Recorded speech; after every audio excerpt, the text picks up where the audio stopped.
जामा मस्जिद में 6 स्पीकर थे, जिसमें से 4 तो उतार लिए गए, 2 लगे हुए, उसको भी साउंड बहुत कम कर दिया गया है। मुझे ये नोटिस मिला है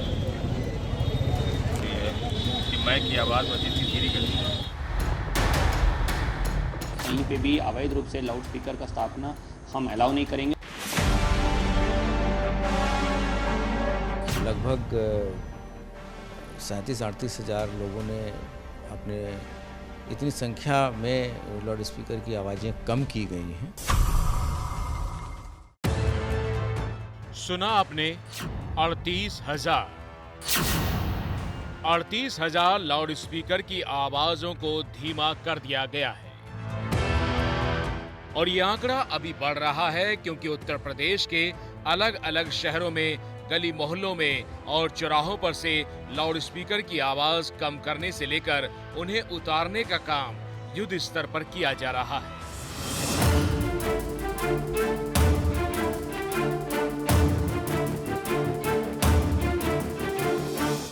लाउड प्लस स्पीकर, यानी जिसका काम ही आवाज को दूर तक पहुंचाना है, फिर वो मस्जिद की अजान हो या फिर मंदिर में गूंजती भगवान की आरती।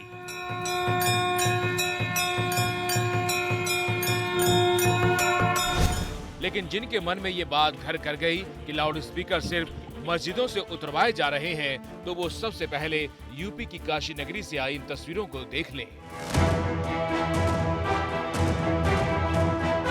उत्तर प्रदेश के वाराणसी में करीब 1500 मंदिर हैं और सीएम योगी के आदेश के बाद काशी के अलग अलग मंदिर से लाउड स्पीकर हटाए जाने लगे। काशी के बाद अब आपको गोरखपुर के गोरखनाथ मंदिर ले चलते हैं, वही मंदिर जहां के महंत खुद सीएम योगी आदित्यनाथ हैं।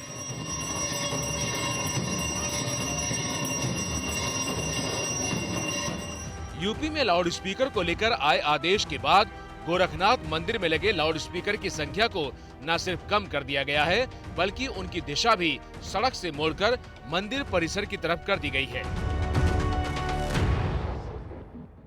यूपी में ये मुहिम इसलिए भी चलाई जा रही है क्योंकि मुख्यमंत्री योगी आदित्यनाथ ने ये कहा था कि धार्मिक स्थलों पर लाउड स्पीकर की आवाज़ तय मानकों तक ही रखी जाए। साथ ही साथ ये भी आदेश दिया था कि लाउड स्पीकर की आवाज़ धार्मिक परिसर के बाहर नहीं आनी चाहिए। इस संबंध में जो निर्देश हैं कोर्ट के, उसका अनुपालन कराया जाना या हमारे किसी कार्य से किसी को डिस्टर्बेंस हो, ये भी चीज़ें नहीं होनी चाहिए और उसके तहत ही ये आदेश माननीय न्यायालयों द्वारा निर्गत किए गए हैं। तो हम लोग न्यायालयों की बात को इम्प्लीमेंट करा रहे हैं और साथ ही साथ ये भी सुनिश्चित कर रहे हैं कि आपसी वार्ता के तहत सभी चीज़ें सौहार्दपूर्ण तरीके से संपन्न हो। नोटिस भी दिए जा रहे हैं सर, जहाँ पर लगता है कि नहीं इसकी जो साउंड है वो निर्धारित मानक से ज़्यादा है, उनको क्या नोटिस दिए जा रहे हैं? इस संबंध में जो शासन का आदेश है उसमें क्या प्रक्रिया अपनाई जाएगी, वो चीज़ों का पूरा उल्लेख किया गया है। जिला स्तरीय उसकी कमेटी होंगी, उसमें कौन कौन होंगे, कौन जाके उसको देखेंगे, तो उसके तहत ही कार्रवाई हो रही है। इस आदेश के बाद गृह विभाग ने 30 अप्रैल तक स्टेटस रिपोर्ट मांगी है। सभी थाना अधीक्षकों को 30 अप्रैल तक अपनी रिपोर्ट दाखिल करनी होगी और लापरवाही बरतने वाले थाना अधीक्षकों पर 30 अप्रैल के बाद कार्रवाई होगी। शिकायत किसी को अगर दर्ज करानी तो अपने संबंधित थाने में दे सकता है, फ़ोन से बता सकता है और थाने में जाकर बता सकता है, थाने में एप्लीकेशन दे सकता है। चूँकि हम इसको थाना वाइज रिव्यू कर रहे हैं और थानाध्यक्ष की जिम्मेदारी तय हुई और वरिष्ठ अधिकारी फिर सर्टिफिकेट देंगे हर जिले के लिए, तो बेहतर होगा कि स्थानीय स्तर पर उसमें अपनी शिकायत दर्ज करा के। इसी आदेश और प्रशासन की सख्ती का नतीजा है कि पूरे यूपी में बागपत से लेकर कासगंज तक लाउड स्पीकर की आवाज कम करने और उन्हें उतारने का काम बिना रुके किया जा रहा है। पूरे यूपी में इस वक्त कहीं भी नजर दौड़ा लीजिए, गोरखपुर हो या फिर लखनऊ, रायबरेली हो या फिर शामली से लेकर सीतापुर तक, हर तरफ एक जैसी तस्वीरें हैं।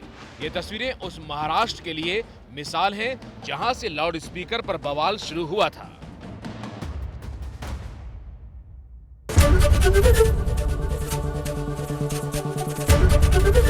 एबीपी न्यूज आपको रखे आगे।